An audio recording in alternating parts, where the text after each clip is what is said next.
Julia's dream is to make a living as a photographer.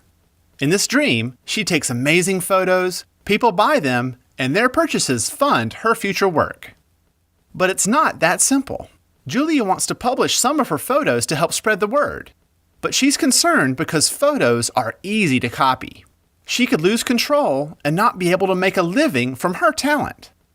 So she does some research and learns that in the US, as with other countries, we have laws that give creators of materials like books, images, movies, artwork, and music a way to own and protect their creations. It's called copyright law.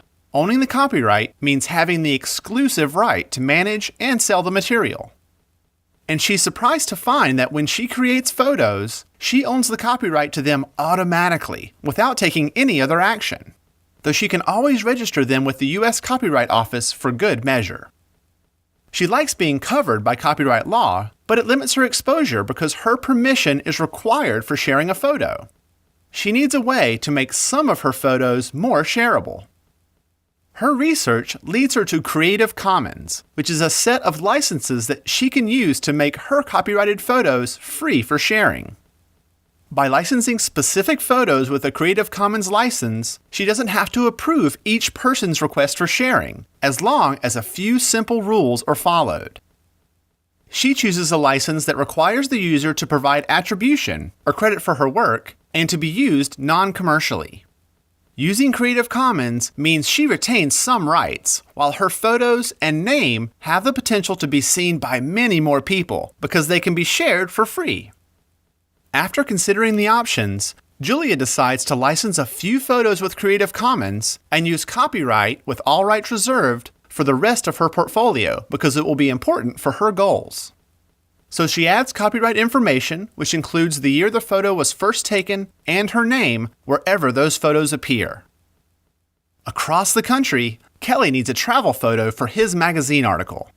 He searches and finds a nice one online and notes a Creative Commons license and Julia's name. His use is commercial, so he visits her site and finds more photos that fit his needs. The one he wants is marked All Rights Reserved, so to avoid copyright infringement and potential legal issues, he contacts Julia, who gives him permission to use the photo in exchange for a license fee. This way, Kelly can use the photo in his magazine, and Julia can build her career. Both Kelly and Julia understand that ownership and proper use of materials can be difficult to navigate, especially because the web is global and copyright laws can vary by country. So here are a few things they always consider. When they see a copyright symbol or notice, they ask the creator about proper use, and they still ask even if they don't see a symbol. When they see Creative Commons licenses like these, they know they can share the material for free as long as they follow the rules of the license, found at creativecommons.org. Both copyright and Creative Commons are important parts of a system that come with a responsibility to follow rules. Rules that support the future work of people and organizations who can make our world a better place.